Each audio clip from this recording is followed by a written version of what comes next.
Welcome to the AI and Faith webinar series hosted by G20 Interfaith Forum and the International Academy for Multicultural Cooperation. Our webinar today will spotlight AI and education. And I have to admit, for me personally, this is a webinar that I'm particularly interested in and looking forward to the discussion that we're going to have with, we're blessed to have three amazing speakers. Matter of fact, my three speakers, if you want to show yourselves and come on to screen. So today we have Medler Mima, who is the Executive Director of Organized Intelligence. We have Reverend Dr. Marion Edmonds Allen, who is the founder of FaithWise AI, and Noah Torres, who's the Policy Director of the Family Success Project at Texas Public Policy Foundation. Now, as I said, I'm particularly interested in this discussion today. We're coming to the end of our AI and Faith webinar series.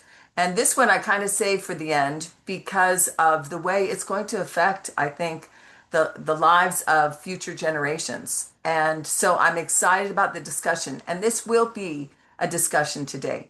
We're going to start today with some opening statements by each of our speakers. And then afterwards, we're just going to have a discussion about some of the issues and problems that we see facing us with AI in education. So we are going to start with Dr. Medler Mima to push us off. So you have the floor. Thank you very much, Professor Richardson. I'm grateful to all of you and all of you attending today. And of course, the organizer of this conference and this webinar series, the G20 Interfaith Forum, as well as the International Academy for Multicultural Cooperation. I think this is the second time I participated. I think I was in another event a while back. Hopefully, I'll get another invitation after this one. It's decent enough, and it'll be interesting enough for the audience. I'd like to share some slides, if I may. So I should be able to do that, and then we'll go from there. Everybody can see this, okay? Excellent. Well, as was said, my name is Medlir Mema. I am the director of the AI Ethics and Governance Institute. We focus primarily on near and medium-term societal risks that arise from applications of artificial intelligence. I also lead another initiative called, as was mentioned, Organized Intelligence, which is a faith-based initiative where we bring in legislators, faith voices, scholars, and academics to discuss issues regarding faith and AI, and of course, societal impact. And really, when it comes to the topic, as was so well said today, this question of AI and education is one that touches on all of those issues. And so I'm really excited to share, I think, some of these thoughts. I'm an educator myself. I'm a professor of political science and international law, and this is foremost at the front of my attention as I think about the impact of AI on education, but also how education may hopefully impact artificial intelligence itself. Well, I want to start with the promise and a really an important footnote. It is clear that AI can, does, and should expand educational possibilities, but it also must not redefine learning as mere speed, output, or optimization. It must remain centered, I argue, on human dignity, agency, and relationship. From a faith perspective, since this is also organized by Interfaith by IF20, I believe relationality, embodiment, friction, and agency are essential to what we are as human beings. And education really is about the whole of us, all of us as human beings. And it must speak to us as humans participating in a larger society. As a result, they must not be replaced. We must insist that whatever world, whatever recontextualization of education takes place in an age of AI, relationality, embodiment, friction, agency remain as very important elements of any kind of educational framework. Here's the big picture as I see it. Pew Research, Carnegie, ITU, Gallup, and I've only referenced some of this data here. More, I'm happy to provide upon demand. But just you know this, you live this in your daily life. You understand this at home. You yourself are perhaps also part of this mainstream adoption of AI, where now 84% of US students are using generative AI for work. And this is important, by the way, in the context of education. Much of what we talk about when we talk about artificial intelligence, we really are talking about generative AI. We're talking about ChatGPT or chatbots, large language models in particular. There's so many other better uses, perhaps, of AI in society, but in the field of education, unfortunately, much of that has been focused in large language models, LLMs. But as you can see from some of this data, there is, AI has gone mainstream since at least November of 2022, when ChatGPT kind of just came to our attention, attention of most users and most people. There's a challenge, of course, that arises from this, and that is that so much of what now faculty and professors and educators at all levels have to deal with is not just assessing somebody's knowledge, but whether that actually assessment reflects real knowledge or whether it's a simulated knowledge that actually comes through the use of artificial intelligence. And different universities, and we can talk about this in the Q&A, have approached this a little bit differently in terms of whether you embrace AI full-heartedly and then you teach it or you just keep it at arm's length. Although most universities and most educational authorities have actually gone in the direction of the first, that is to embrace it full-heartedly and then deal with the consequence of that. From an educator perspective, there is the reports are, at least from Gallup, that the teachers are saving about 6 hours a week because of the use of LLMs. This adds up to about 6 weeks per school year. That's quite a bit from a financial perspective, but also from a mental health perspective. As an educator, having that time back to be able to prepare, to deliver, and to interact with students perhaps is a very valuable one.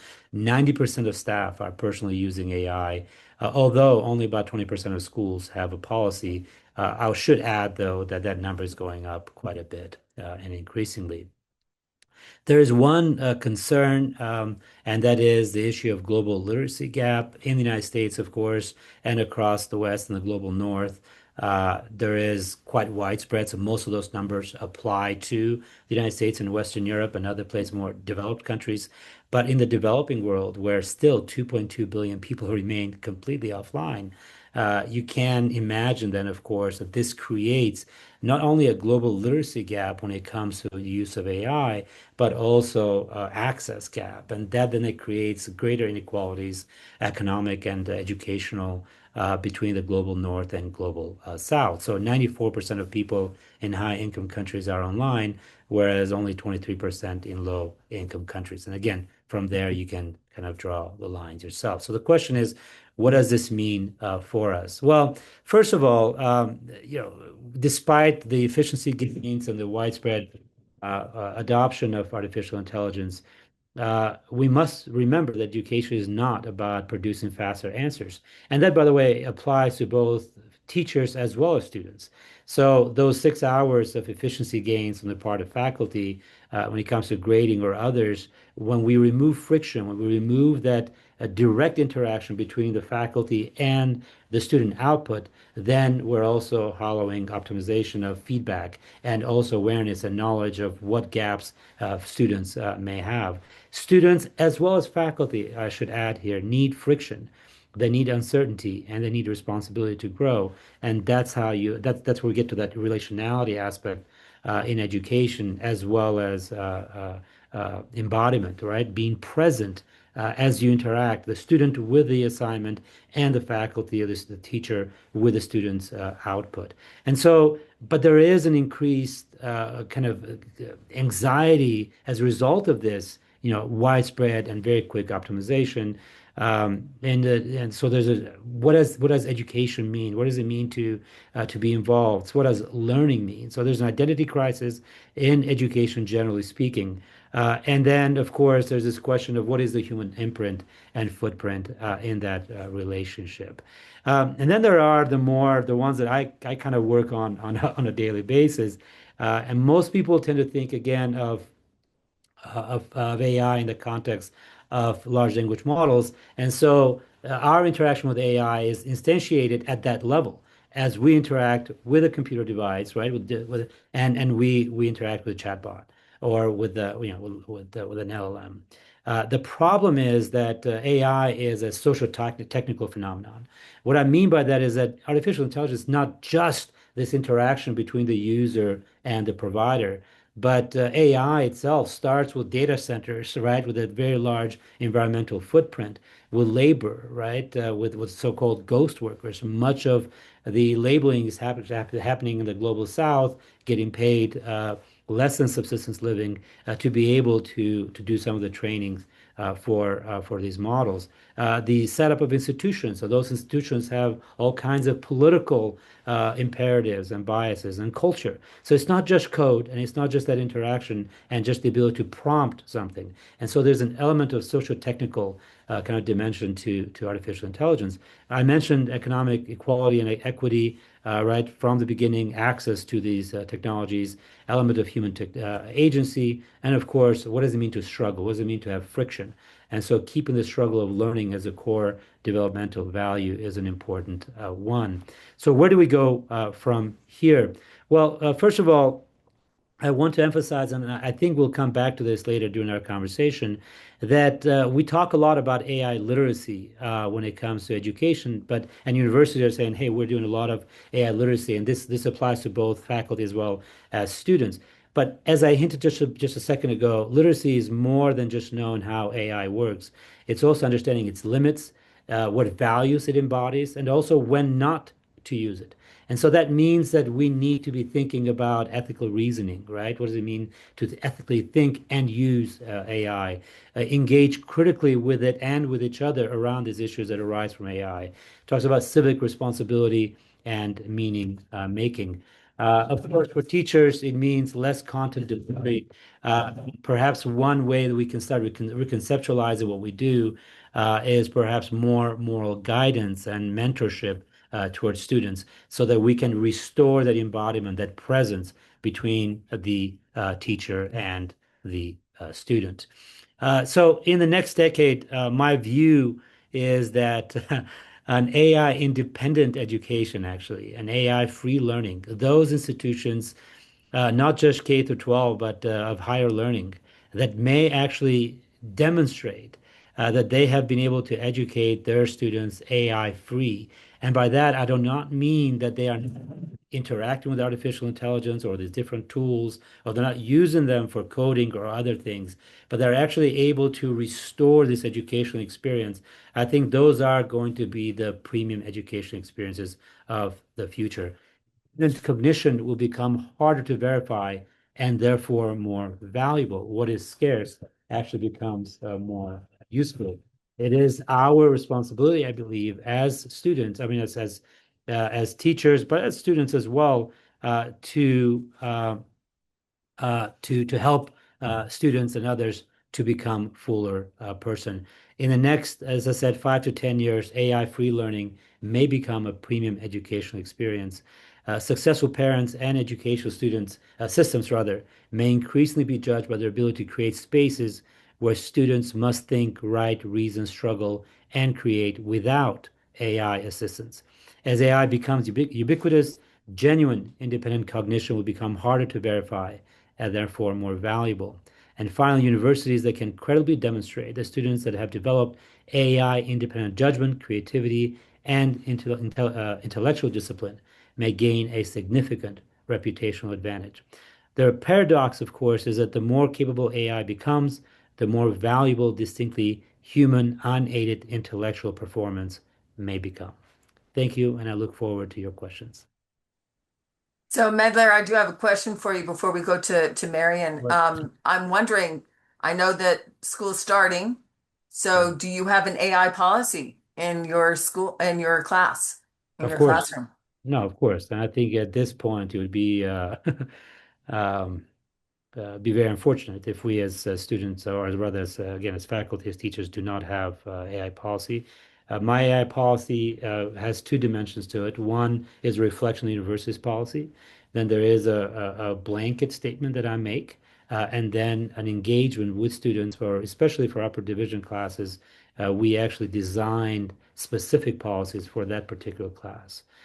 So I teach also a senior seminar on AI ethics and governance. And so one of the assignments is to actually begin thinking about what an AI policy for that class would look like. Generally, my policy would imply brainstorming, thinking through some ideas perhaps, but that writing should be 100%, right? The full paragraphs and the paper should be, the output should be human and not AI generated. Wonderful. Thank you for this great introduction to our discussion. Marion, would you like to kind of open us up in terms of your thoughts? Yes, Mariana, thank you. And Professor Memo, what an incredible overview in a short amount of time. You covered so much ground, and I'm so grateful for your perspective. My name is Marian Edmonds Allen, and I'm the founder of Faithwise AI, co-director of the AI initiative at the Neurospirituality Lab at Mass General Brigham, and on the steering committee of the Faith, Family, and Technology Network. I recently read a New York Times article about college students being able to hire an autonomous AI agent to take an online college class for them, start to finish. Now, I remember when we used to worry about copying someone's notes from class. This is a whole new level. And AI is impacting the other side too. AI can help faculty create nearly every element of a course and grade student work. It can create avatar lectures and even what I sometimes call deep fake lectures, where it really looks like your professor is lecturing online, but it's AI. And it's not only news stories, but real people we meet every day. A couple of months ago, I spoke about ethical AI at a conference for HBCU college presidents and deans. A business school dean approached me afterward. She told me that while she was frustrated that students weren't doing some of their assignments themselves, that wasn't what worried her most. What worried her was that her students were, quote, voluntarily de-skilling themselves, unquote. They could graduate with a degree, she said, but without the skills they would need to do the job. One of her colleagues asked the obvious question, is the answer to ban AI? The dean shook her head. Employers want graduates who know how to use AI, she said. Her business school was stuck between two real risks: students outsourcing their learning to AI and students graduating without knowing how to work effectively with the technology they will encounter in the workplace. I don't think our choice is simply between letting AI do everything or banning it. I believe we are at a unique crossroads, perhaps a time people will look back on years from now, when we used a season of technological transformation to also transform education. But to do that, we have to start from the core. What are our human values and virtues? What makes someone a person of integrity and character? Not just students, but faculty and all of us. When humans are centered and working from that core, they can build an inner compass that guides how they use technology, one that extends their agency, helps them meet their goals and their potential. But that doesn't start with technology. That starts with the human being who takes control of AI with ethical intention, grounded in their own values and character within the context of their academic, professional, and personal integrity. That's the dean's dilemma, really. I think it's a question about what it means to be human, with choices and agency. Elder Gong says that AI should be used to support and not supplant our faith. And I believe that is also true for AI and education. But for AI to support and not supplant education, we must start with the user and not the tech companies. They're simply too big, too focused on profits and market share. But each of us Adult and student alike has discernment and the ability to act, also known as agency. Technology is not in charge. We are. The premise is simple. Before we decide what we should delegate to a machine, we need to be centered in who we are and who we are trying to become. AI is forcing us to ask what learning is actually for. I think that is an exciting opportunity.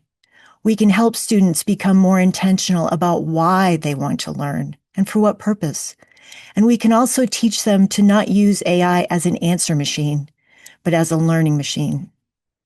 But this is my perspective, and I'm grateful that we have the opportunity to learn from one another and to discuss these questions together. Sometimes it is in the considering of views other than our own that we discover something we would never have seen otherwise. And that is a gift that AI is unable to give us, the blessings and learnings of being together as human beings.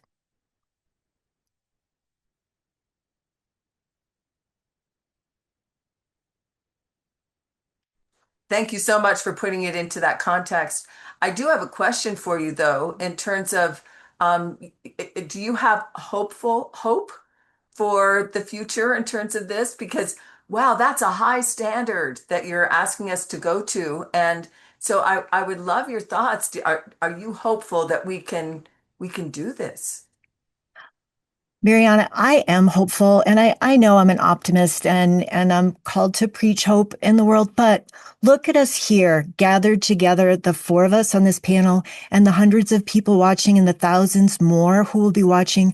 All of us together, we can solve this problem. I know we can. It's a time of opportunity and together we can meet this challenge. So I'm curious, you talk about time of opportunity. What's the opportunity? What do you see as the opportunity? To me the opportunity is the transformation itself. So it's how can we make lemonade out of the lemons? How can the challenges and worries that are so valid, how can we meet those and how can we change those into good for our young people in our society? Wonderful. Thank you. Thank you so much for that hopeful message. Noah, let's turn the time over to you. Absolutely. Thank you, Dr. Richardson. It's a pleasure to be here with everyone. Happy to be on a panel with familiar faces from the Faith, Family, and Technology Network, which has been wonderful to work with. And of course, happy to be here with IF20 and excited about the opportunities that are ahead. But just a few introductory remarks about myself and then my thoughts on the topic at hand. Noah Torres, I'm the Policy Director for the Family Success Project at the Texas Public Policy Foundation. And in my role and part of working with my team, we develop policies that are oriented towards supporting the flourishing of every family unit in the state of Texas and every member of those family units, so parents and children alike. So this brings us to questions of parental rights, to children's rights, to questions about the social effects of artificial intelligence on the family unit and each member of the unit, and then other areas in family law and child welfare law. But prior to my time actually working in public policy, I was in the academy and I had done and completed graduate research on the School of Salamanca, which was a particular iteration of Catholic social teaching.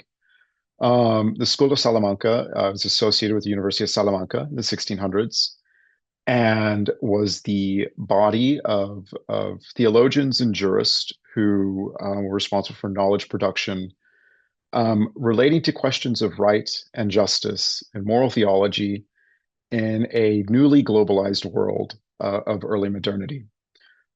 So they had to confront questions relating to new technologies, encountering new lands, and how to morally account for these new technologies and account for human action in light of the introduction of these technologies. And I will say my time in graduate research wasn't exactly focused on the technological question, but in light of Pope Leo XIV's encyclical and revitalized discussion about the relationship between religion and technology, both in a Catholic context and an interfaith context, I found myself looking back to the work of this particular iteration in Catholic social teaching, and was also inspired by the Pope's words explicitly in his address to the Spanish Parliament earlier this year, that the School of Salamanca and the concepts of right and justice it produced are invitations for us to apply these concepts to questions of artificial intelligence. So many of my remarks today then will come both from a perspective of working in public policy, but also being animated and trained and believing really in a lot of the tenets of Catholic social teaching, especially relates to right, justice, and integral human development, which all three I think are relevant concepts for anyone of any faith. But to begin, I would like to approach the question of artificial intelligence in education as a question of right and justice, and a question of what it means that we owe children, what do we owe teachers as educators, what do we owe children as students, and answering these questions in light of understanding the role of education and the relationship of the young child, the young adult, at any stage of their schooling, towards their participation in their own individual flourishing and their participation in communal society, but also an awareness of their own human agency and the relevance of the development of that human agency to their own flourishing and their participation in society. So what I would like to first emphasize is, with any question regarding artificial intelligence, but especially in education, we must maintain the centrality of human agency and recognize the uniqueness of human agency against the simulated agency that we see in computers. Human beings are rational creatures with an intellect and will, and the functions of intellect and will are what enable us to learn, to create, to develop our own ideas, and to integrate ourselves into our world. And even though artificial intelligence might simulate some of these processes, it will never replicate them, and it can never stand in for them. And the development of human agency, as Dr. Mema emphasized earlier, is something that cannot happen on your own.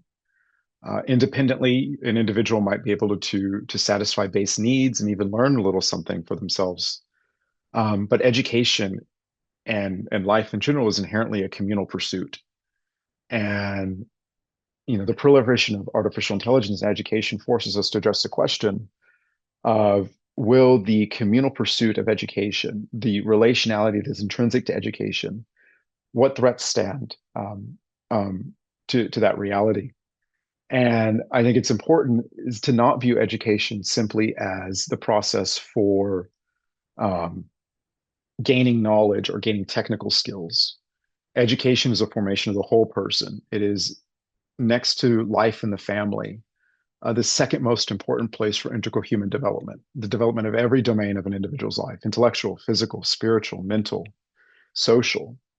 And if we shift our perspective on education as something that can be optimized, and shift our perspective on individual assessments and exercise in the classroom as tasks that do not require the convergence of an individual's subjective experience, their encounter with their classmates, their own learning experience, and instead we see these products as something that can be technically mastered and produced by a computer, we risk significant atrophy, not only of a young person's cognition, but their social virtues, their concepts of civic responsibility, sociality in general.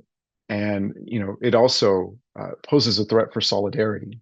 The classroom is a space for solidarity between teachers and teachers, students and teachers, and other faculty members, but also questions of subsidiarity, whether these technologies are introduced into the classroom with the input of students and teachers, and also that they're developed with the input of students and teachers.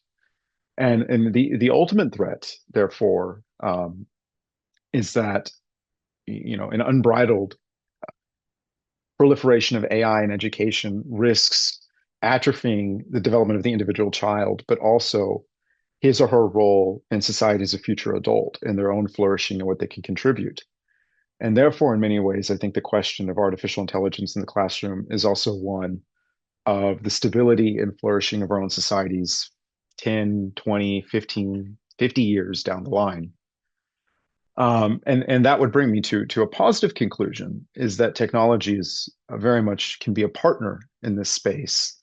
And in order for it to be a partner, we must maintain the centrality of the lived experience of education, the the necessity of in-person interaction with the teacher and the student and students between students, but also the awareness that human agency is unique and that the exercise of intellect and will towards creative products such as essays, assessments, and other exercises in the classroom cannot be replicated and cannot be supplemented, or they can be supplemented, they cannot be supplanted by artificial intelligence. And that going forward, we must pay attention to the central human principle, the necessity of solidarity in the distribution of these technologies, and subsidiarity, and recognizing that this is a question, again, of individual flourishing, but also communal flourishing.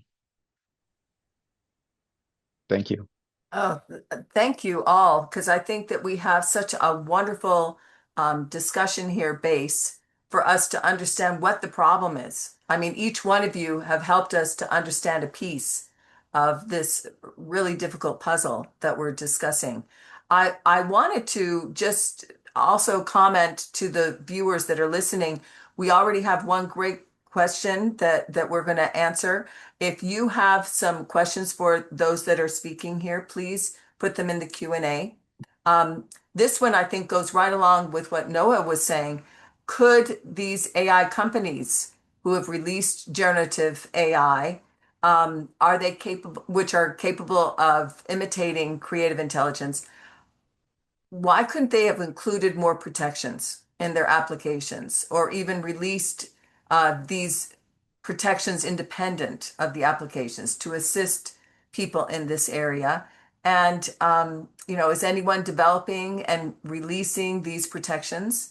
So I know many of you are very involved in this. I would love for you to also answer that question from one of our viewers. Um, Marion, do you have some thoughts on what's happening actually? Very practically. This is kind of a practical question as to so how are we going to stop this? How are we going to make a difference? We understand the problem, but what are we doing? Well, I think the question is right, spot on. Why haven't the companies included protections? And I think it goes back to a point I made in my opening remarks is that they are not in business to do that, unfortunately, and we wish that they will. And to their credit, some of these companies are inviting discussions with faith leaders and others who are concerned about children and humans. But right now, the protections aren't there. And there are ways for individuals to create their own guidelines that can be uploaded into AI systems so that friction can be included during an exercise with a user and an AI assistant. So that's something that, in fact, I'm working on based on the personal moral compass. How can our own values then guide these systems? But that's just the tip of the iceberg. So much more needs to be done there. But to me, it does start with the user and with intention and to build from there. No, thank you. I was wondering, Medler, what are your thoughts? Are you seeing some actual changes in, the way things are being done? Are we seeing some protections? I mean, as a parent and a grandparent, this does concern me. I mean, how can I protect my children from some of these applications? Yeah, so there are two elements to this. One is, again, the legitimate use of technology in the classroom, and of course, the other one is the predatory nature of some of these technologies, which we haven't touched on, right? We've only talked about the impact of AI in education when it comes to how it impacts my learning. So it was mentioned here, whether it's de-skilling or cognitive offloading, those are two terms that are used often. One dealing with the fact that you forget what you've learned already because how many of you now use AI for email generations? Who knew that we didn't know how to write emails? But now people start using AI for that purpose. So that's de-skilling. Cognitive offloading is when you actually not even learning in the first place any of that stuff, and those are examples that are already mentioned by the others here. And then of course there is the mental health and the social isolation that comes from over-reliance on these technologies, which of course is a big concern for religious organizations, but as well as for secular institutions as well, because it impacts productivity and happiness and societal cohesion overall. So yes, absolutely. I think, and I agree here, what was said that much of this, we've been talking about agency a lot, that we want to restore agency, and agency is essential to who we are. Well, yeah, it begins with us, begins with the users, and begins with us in families, right? To educate one another. And when I use the term family, kind of broadly defined, this could be intergenerational, could be nuclear, could be, all kinds of blended mix, right? All those families. But it's the family is the first place where you begin to educate yourself, but as well as your family members about these issues. But I don't want to let these companies off the hook quite that easily, however, as well, because and I take the point that they're in the business of making money, and as long as we understand that attention rather than intention is a driving kind of like force behind these companies, they're seeking your attention. They want your eyes on it. We unfortunately have realized for the last 30 years that money is made mostly through Google, through ad sales and everything else. And so the object of these products is not really to somehow increase your happiness or efficiency on our end for efficiency's sake, but really is to get your attention and to monetize that attention. And this gets then to this other issue about what they could have done and why these technologies were developed the way they did. Let's not forget that these technologies are, or the providers of these technologies are the ones that were around, at least had their genesis in the age of internet, and then of course in the age of social media, right? These are social media companies with an AI kind of layer on top of it now, so it's social media and on steroids. And one of the things that we did learn from the social media challenges over the last 20 years is that there is very little concern for the well-being of the user, and much of it, again, it's about how you monetize that attention.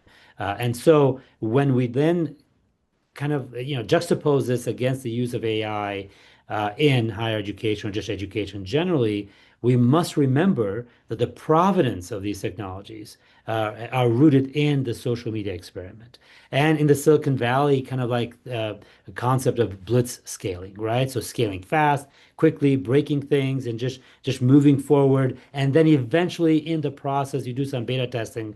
And the best example of this is the fact that in November of 2022, when OpenAI released to the wild, so in the wild, ChatGPT, it was done with very little testing. To much to their credit, I think Google had a working model that was actually far more advanced than OpenAI at the time.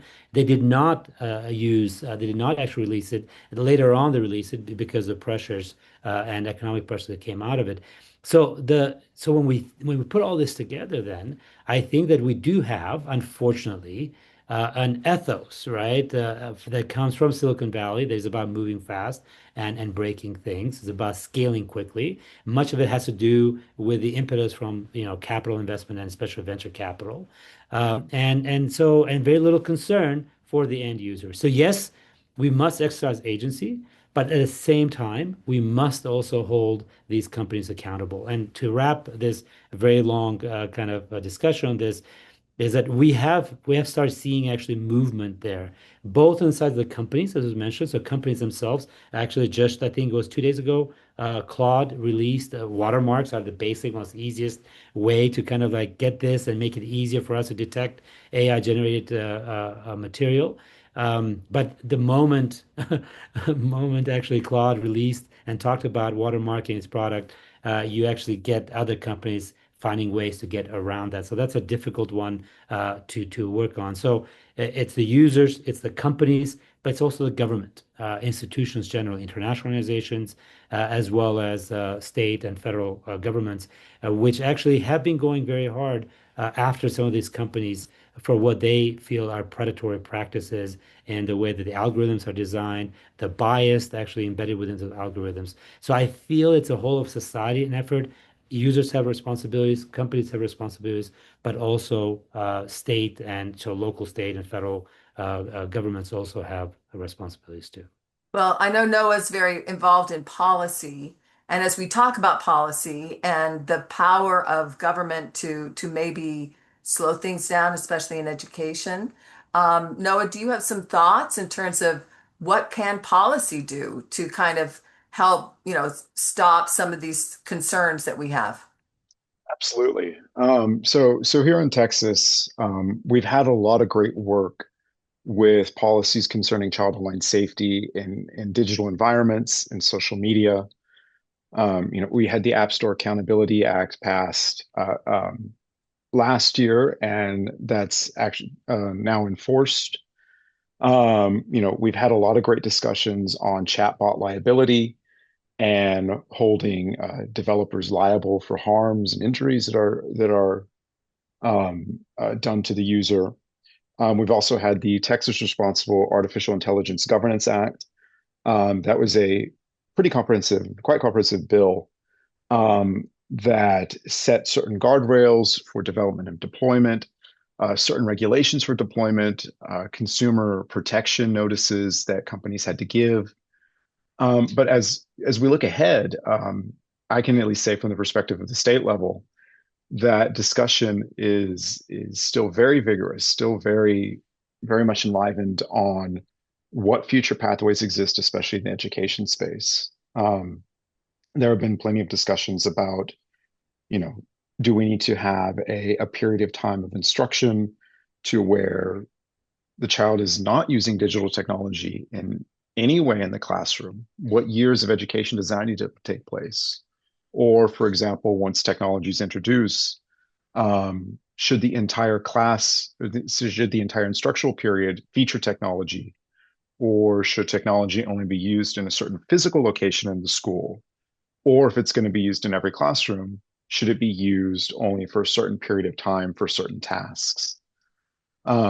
These are questions that we've considered internally, discussions that have been had at the state level in the legislature, but also discussions that we've had with other policymakers and academics. And then also part of this discussion is also ensuring that these technologies, when they're introduced into the schoolroom, concern for the safety of the children as they use them, and ensuring that whatever educational experience that these technologies are supposed to impart, that's not disruptive, that's not disrupted by obscene or harmful comment or content. I think it's fascinating that you talk about this because, I'm also a professor at Brigham Young University. And as I'm preparing for the start of school, I have to admit, last year was the first year where I used paper and pencil. Mhm. And in terms of, I had my students, I teach an advanced writing class, one of the courses I teach, and to make sure that it's their words and Mhm. not AI, for the first time, I said, okay, this is a writing assignment, paper and pencil. You can't use computer. I want Right. your words. I want your thoughts. And it was good for them. I mean, but we're talking, it sounds like we're going backwards, but then the question is, are we going backwards? Aren't we, is this helpful? That goes Mhm. to Marian. I did want to have you talk a little bit. I know that you're doing a lot with education, but also this idea of AI literacy for students too, in terms of, and parents. I want to put in a plug that parents need to understand, so what is appropriate for children? You know what I'm saying, as we move forward, just like Noah was talking about. Exactly. AI literacy is such a key part of this, and also with faith leaders as well, as we talk about families being such an important part of addressing AI and education and all of society. Faith leaders too have such a large part in that. And that involves the literacy part. What is AI? I think we're in a much different place than we were 6 months ago when we started the Moral Compass Initiative to really go out and educate people. I feel that people have an understanding now about AI because it's in the news so much, but the flip side of that is there's so much news that how on earth do we keep tabs on what's important, on what's noise, on what's clickbait? And that's where it's so important that we have leaders like the panelists, like professors at Brigham Young University and faith leaders who are saying, okay, here's what we need to pay attention to. We need to pay attention to values. What does it mean to be human? What is learning? what does it mean to be a family? So going back to those basic building blocks of society, to me, are such a tremendous opportunity for us to talk about what really, really matters, and then to move into, okay, now that we know what really matters, how do we tackle AI and other things in society that we need to pay attention to? Another thing that I wanted to just have a quick discussion on is this idea of cheating. Cheating has been something that's been a part of school. You don't cheat. I mean, that kind of takes away from the learning. But how do you define cheating in an AI world? What is cheating in a classroom? I'm finding a lot of my students really not thinking they're cheating when they're using AI to do the work for them because it's just kind of ubiquitous. It's just part of, they feel like it's kind of part of who they are. So how do we handle cheating in a situation like this? Does cheating change? I mean, honesty and cheating and honesty and education, is this going to have a complete shift in what it means to be academically honest? Medler, do you have some thoughts on that?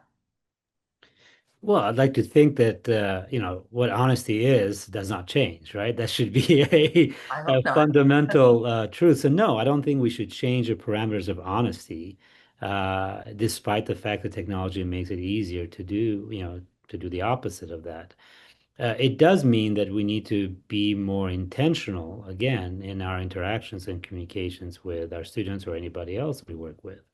And also, about the uses of technology. I mean, is getting in a car and going to work, is that cheating? Because you should be driving, walking or running or going on horseback, right? So clearly there are uses for technology to make certain processes a bit easier and to have, as I mentioned earlier, efficiency gains and to perhaps even provide shortcuts as so long as if the object of your walking or running was to actually be a marathon runner, then yeah, running that marathon race on a car would be cheating. So the question is, what is exactly we're trying to teach, right? And what are we exactly trying to share? I think one of the questions in the Q&A here is this idea of again, what is learning? Is it just transfers of information, or is it actually kind of like the whole human being? And that's why I said also that when it comes to AI literacy, it's not just about how you use, an LLM. I don't think that when employers say that we want you to teach your students how to use I don't think they mean, hey, teach them how to use ChatGPT. You can teach that in like an hour, right? And now with Claude can actually doesn't even need your prompts anymore. Once it has one little assignment, it can actually just continue to reiterate and just produce something without your assistance at all. I think what they mean how to use I think, is that how do you use this new technology in a way that actually enables you as a human being to be fully formed, but also to contribute meaningfully to the completion of a task. It doesn't mean that you become disembodied. It doesn't mean that you just completely remove your relationality from your relationship with. If anything, in fact, what we have heard from employers is that they want workers to be back in their offices. They want them to be face to face with their coworkers because that's what creativity is.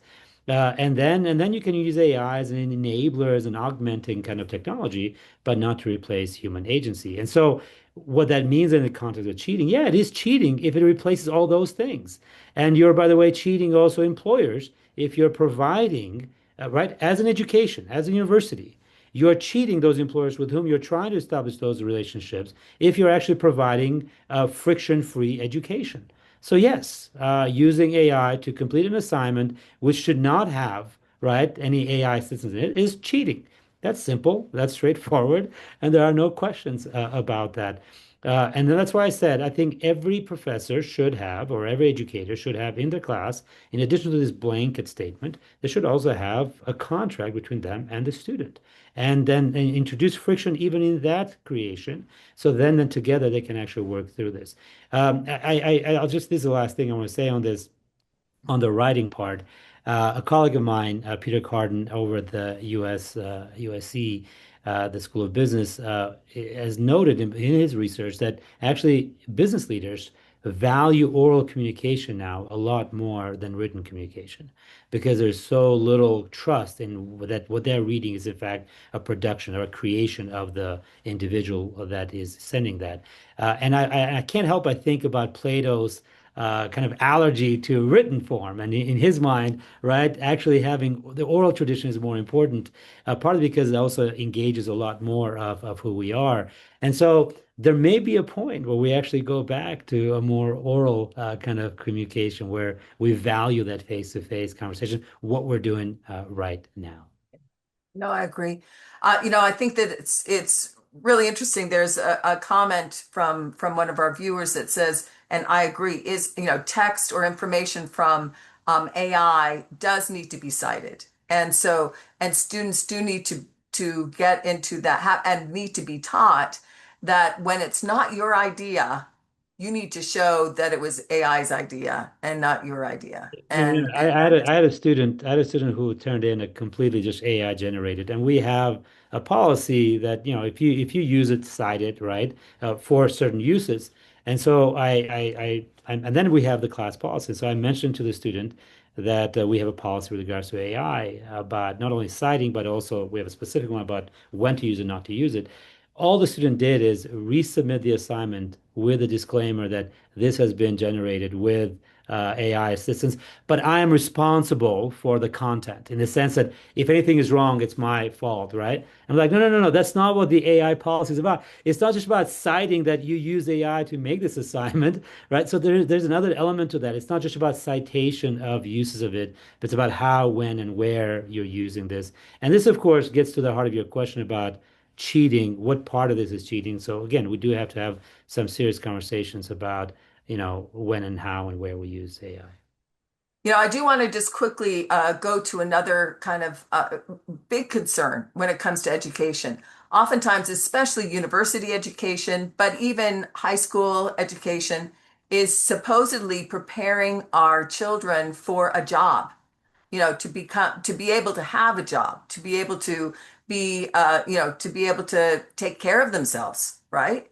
And one of the things I just came from the AI4 conference last week in Las Vegas, and Marion, thank you so much for the discussion that you had about that university uh, president.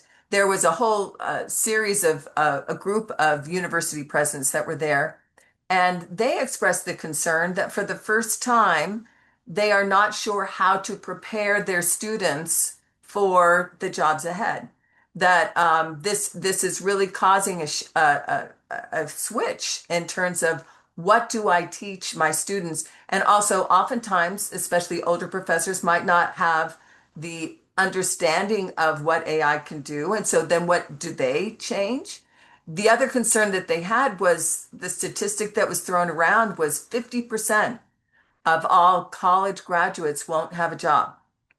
And on top of that, they're saying there's a huge upsurge in graduate school because of that.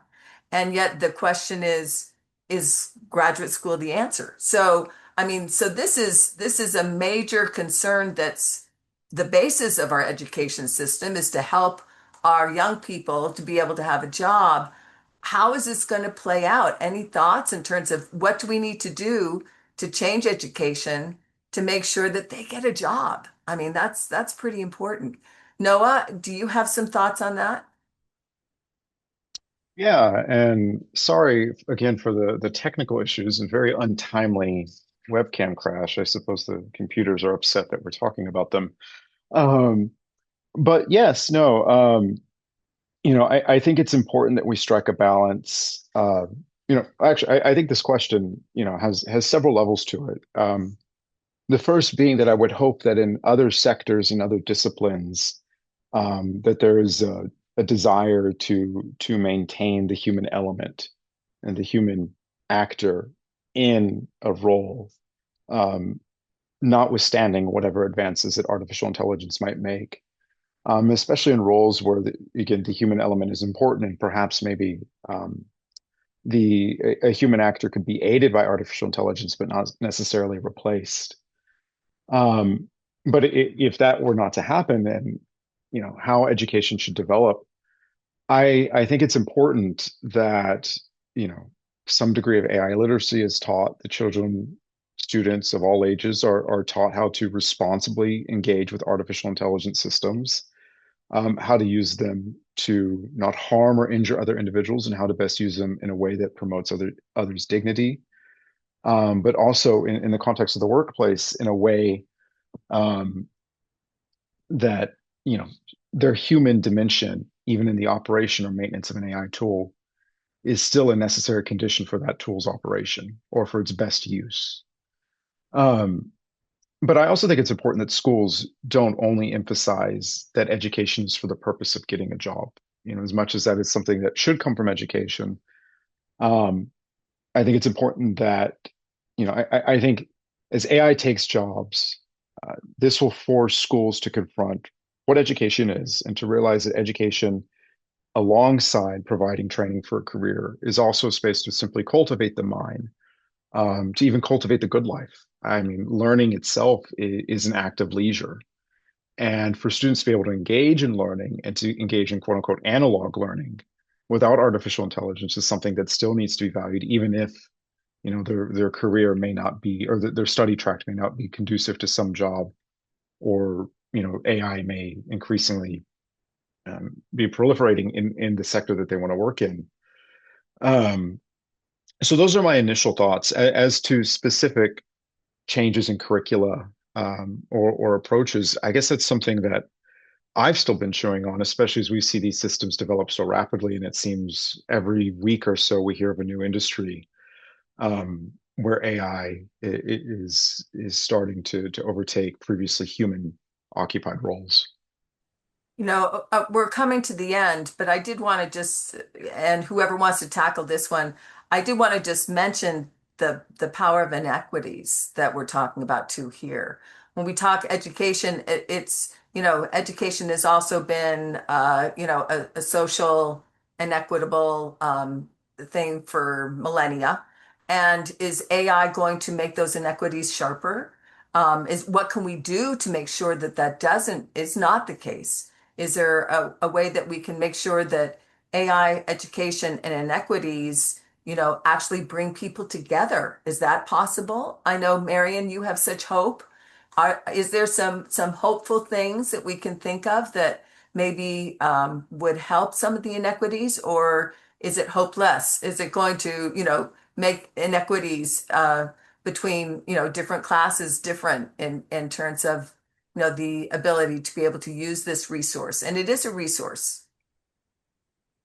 There's tremendous hope. The United Nations just recently did a series on who's being excluded from the AI transformation, what can be done about it. And I'm seeing more and more NGOs who are using the technology to do incredible things, specifically around education for populations who've been excluded from it in various parts of the world. So I continue to be hopeful, but we do need to all work together. Thank you so much. Well, we're coming to the end. I would love to give each one of you just an opportunity to give a final statement about your thoughts on, this great discussion that we've had. So let's start with Noah, and then Medler, and then Marion. Absolutely, thank you. This was my parting remarks would be to remember that education, second to the family, is a space for integral human development.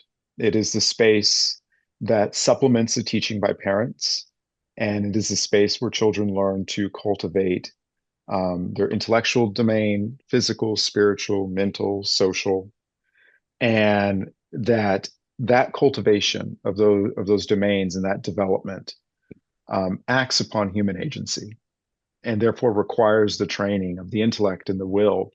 But that training, again, can't happen in isolation, and those domains cannot be fulfilled by a synthetic machine or by artificial intelligence.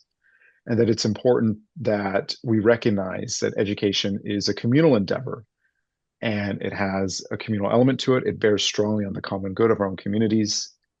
and that the future of AI policy at the national, international level must focus on ensuring that the deployment and development of these machines is done with the individual classroom in mind in any context, with the individual student in mind, and recognizing the intrinsic necessary relational element of education and that it bears strongly on the common good.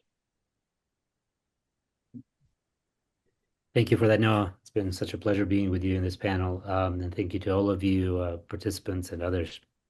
I will start with my favorite philosopher, and that is Diogenes, the Cynic. There's a story. There's many stories about Diogenes, but there's one in particular where he's wandering through the streets of Athens, and in the middle of daylight, but he has a lantern in his hands, and then he's approaching people to their faces and looking at them and just walking away disgusted. And then the Athenians, of course, the most educated and cultured of all people, at least so they thought, were offended at this and asked, what was he doing in the middle of the day with a lantern? Has he gone mad? And the response by Diogenes was anthropozitu, that is, I'm looking for a human. And of course, different interpretation of that. It was looking for an honest man or whatever.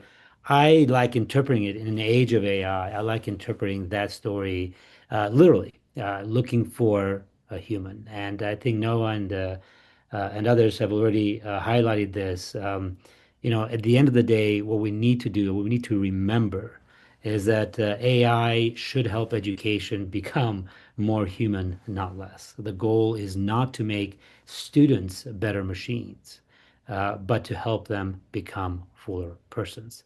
And so I'll end this introduction the way I end always, at least my podcast interviews, with one invitation. And that is an invitation that comes away from Diogenes to today, and that is stay human. Thank you. Beautiful. I go back to what Dr. Richardson said earlier about the basement generation. My youngest child just graduated with a master's degree from Carnegie Mellon University. The degree is in playwriting. And my child is wondering, what does this mean in the age of AI and getting a job, and thus the basement's getting ready. But the exciting thing about this is this young person focused on playwriting is now even more focused on what makes playwriting so important to the world. So I do believe that we are in a time of transformation where we will look at what is core to us as human beings, and our society will benefit. And we do need to do it together. And thank you so much for this opportunity to be together and for this discussion. Thank you so much for that final message of hope. I think we need that hope, and I completely agree with you. I think it is hopeful. The more I work with people in this space, especially with AI and education, I think that people will find an answer, and that we will look forward to a positive way to handle AI in education. Join us next week for our final webinar in our webinar series of AI and Faith for AI and the future. It will be not to be missed. We have 5 amazing speakers for this one. Clara Langevin, who's the senior manager of the Federation for American Scientists, Dr. David Wood, professor of accounting, Josh Tan, who's the tech lead for OpenAI, Manisha Jain, who's been a generative AI expert for decades, both at Google, Meta, and also Microsoft. And then Dr. Valerie Hudson, who is a foreign policy professor at Texas A&M. So come and join us in that discussion. But we want to say thank you, thank you, thank you for our 3 amazing speakers today. And we hope that all of you have learned so much more about this important topic. Thank you for joining us.